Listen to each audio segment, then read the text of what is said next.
Le Cap d'Agde Motor Festival 2020 a été annulé pour cause sanitaire et la 20e édition de l'événement aura lieu l'année prochaine en 2021. Nous avons donc rendu visite à nos amis de métropole à Pézenas, la ville de Molière qui se trouve pas très loin du Cap d'Agde. Retrouvons Fabien, co-gérant de Son Autoconcept, à son magasin sur son week-end promo organisé pour l'occasion. D'ailleurs, pas mal de passionnés qui avaient fait le déplacement sur le Cap d'Agde sont passés chez Fabien et Valentin. Salut, moi c'est Gabriel sur Facebook. Donc je suis venu au Cap, malgré qu'elle ait été annulée, on débute quand même avec la voiture, on la sort. Donc une 206 HDI, 90 à la base. Et le moteur a été changé par un bloc anglais. Donc aujourd'hui c'est un bloc de 2 litres 236 qui a été réparé par un garage chez moi qui était à l'époque Thierry, qui est maintenant plus là. Et aujourd'hui on est en 225 chevaux avec un turbo et sans clim. Voilà. Donc là c'est bien. Donc voilà. Donc aujourd'hui il y a eu presque 80 000 € d'investissement dans cette voiture. Et on a une carrosserie qui est hors pair avec des jantes en 18 pouces. Voilà, c'est le bébé. Donc les amortisseurs, c'est des amortisseurs pneumatiques, c'est un kit quand même qui a 13 ans aujourd'hui. Donc suspension à air, géré par une gestion Air Badge derrière. Et ça fait 13 ans qu'elle est là, ça marche encore. Parle-nous de ton expérience du Cap d'Agde sur les années passées. Moi j'ai toujours aimé le Cap, ça fait depuis 2002 que je fais le Cap, donc ça l'a un peu dégoûté qu'il n'était pas. Et puis l'année prochaine, on verra bien, parce que la voiture repart en prépa complète. On refait un projet dessus, donc il y aura autre chose. C'est la surprise pour 2021. Voilà, merci à vous.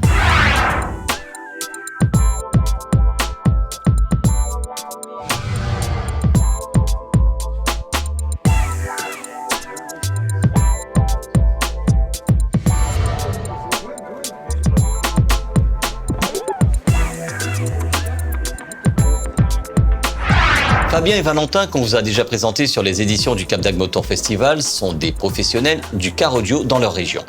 Retrouvons Fabien pour nous parler de son magasin et de son activité.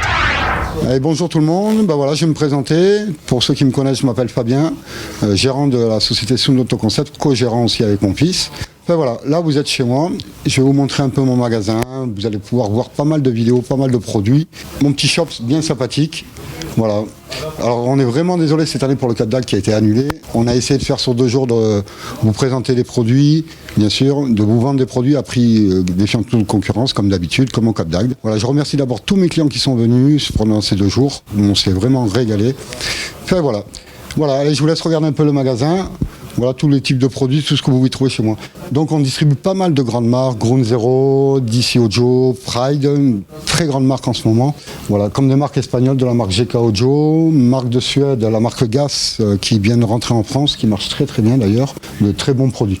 Voilà, chez moi vous pouvez retrouver pas mal de gammes de médium en 16, en 20, 25, ainsi qu'un large choix de subwoofers comme vous pouvez voir sur la vidéo. On est capable aussi de vous réaliser des grosses installations sur mesure ou plus petites, un simple montage d'autoradio, un kit éclaté à poser, remplacement d'haut-parleurs traditionnels.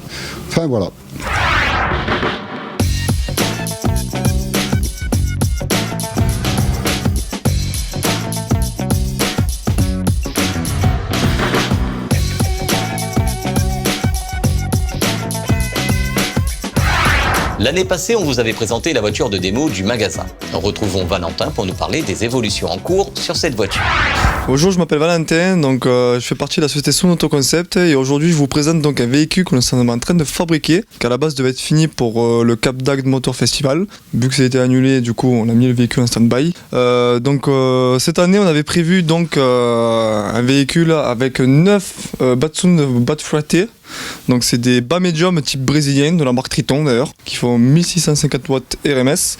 On devait avoir 3 amplis de 8000 watts donc de la marque Ground Zero pour alimenter donc une rangée de 3 par 3. Et un projet on devait mettre 12 PPX à 25 en haut. Voilà. Plus sur les côtés il y a des rajouts qui venaient avec des tweeters compression, tweeters à diaphragme aussi. Donc il y avait des tweeters pour les hauts qu'on coupait à 4 kg et les compressions qu'on coupait un peu plus bas en fréquence. Pareil pour le milieu, tweeter à compression. Donc à savoir une chose, c'est que ce type d'installation, une fois fini, en fait, le but c'est que tout soit démontable. Voilà, qu'on puisse enlever la rampe au milieu. Ensuite nous avons des boulons à enlever pour pouvoir refermer tout le coffre entièrement, qu'on puisse rouler avec ce véhicule. Après, niveau présentation, donc après, On n'a pas encore tout installé, mais ici à la base, il devrait avoir les piles lithium, donc pour alimenter tout le véhicule. Donc à savoir une chose, c'est que je n'ai même pas compté, mais je crois qu'on a à peu près 15 amplificateurs pour alimenter toute l'installation. Et on doit tourner sur 12 séries de lithium yin-yang. Donc on aura 6 séries par côté du véhicule. Au niveau amplificateur, pour alimenter les subwoofers, nous avons donc des GZCA 8 kg. Donc un amplificateur pour 3 subwoofers. Voilà. Ceux-ci là, c'est les amplis Ground Zero ancienne génération pour alimenter donc les bas médiums qu'il y a derrière. Ceux-ci, c'est les amplis pour les tweeters. Au niveau des portes, nous avons 4,25 PPX par porte, ainsi que 3 tweeters compression, donc la marque Ground Zero aussi. Voilà. Bon, après, qu'est-ce qu'on a de plus aussi? On a l'ordinateur de bord. Ça, c'est une nouveauté qu'on a fait l'an dernier. Donc, j'ai intégré donc, un ordinateur directement dans le tableau de bord, avec un écran tactile en 10 pouces. L'avantage, c'est qu'on passe en fibre optique directement dans les amplificateurs, donc on gagne grandement en qualité sonore. C'est un sacré avantage. On peut aussi mettre YouTube, voilà, utiliser comme un ordinateur tout simplement. Et en présentation, donc en plein milieu du véhicule, nous avons un passband avec 18 subwoofers, donc c'est des GZ de 30 cm de la série Flex nucléaire. C'est celui qui encaisse 3000 watts RMS. Voilà. Après, au niveau score, on ne sait pas, mais on dépasse déjà les 160 dB. Ça, on verra de l'année, on fera des mesures pour montrer un peu aux gens combien ça tourne en score. Après, le but, c'est plus de faire un véhicule de démonstration extérieure que de faire un véhicule dédié au SPL. Voilà. Parle-nous des avantages avec ces cellules lithium très utilisées en ce moment par rapport aux batteries au gel. Bon, niveau avantage, déjà, par rapport aux batteries type AGM, c'est que sur du lithium, au niveau poids, on s'y retrouve largement, comparé à de la batterie standard.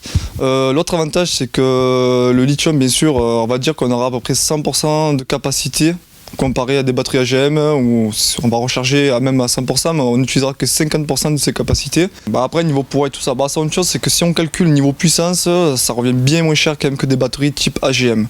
Donc il y a plusieurs avantages au niveau tarif et surtout au niveau poids dans les véhicules parce que maintenant comme on est arrivé avec des amplis brésiliens, on a plus de facilité de mettre beaucoup d'amplis de forte puissance. Mais on est arrivé à un obstacle, c'est que les batteries ancienne génération type AGM arrivent au moment quand on a 4 amplis de 12 000 watts, il nous faut au moins une vingtaine voire 25 batteries pour alimenter et malheureusement il faut la place, il faut le véhicule adapté. Donc c'est-à-dire avoir des suspensions renforcées, avoir un freinage qui suit, à part si le véhicule tourne sur le plateau. Donc c'est que des avantages. On va dire que là par exemple sur un véhicule comme ça, on est sur un poids à peu près, en estimation, on est à 2,5 tonnes tout roulant. Donc si je vais mettre des batteries AGM, déjà j'aurais pas eu la place. Et puis le véhicule, je sais même pas s'il aurait pu déjà se déplacer, tout simplement.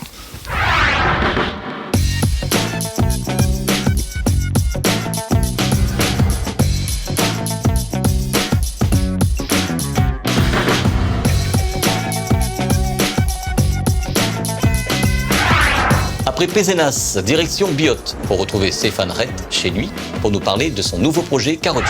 Bonjour, je suis Stéphane, passionné de pression acoustique depuis 93.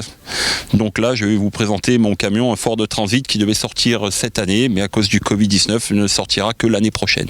Allez, on va commencer par les alimes. Alors là, nous avons des piles LTO 45 ampères. Nous avons 22 séries pour alimenter 18 amplis de 12 kg Sound Digital. Donc je pense que ça devrait aller. Tout ça est alimenté par 2 alternateurs Brand X 390 ampères. Alors là, nous avons 18 FI Delta, 46 cm, encaissant passe-bande 6e ordre. Alors ça ressemble à peu près en gros à ce que j'avais dans le jumper jaune où j'avais les 24-46 Soundstream avec un peu plus de volume dans les chambres arrière. Voilà.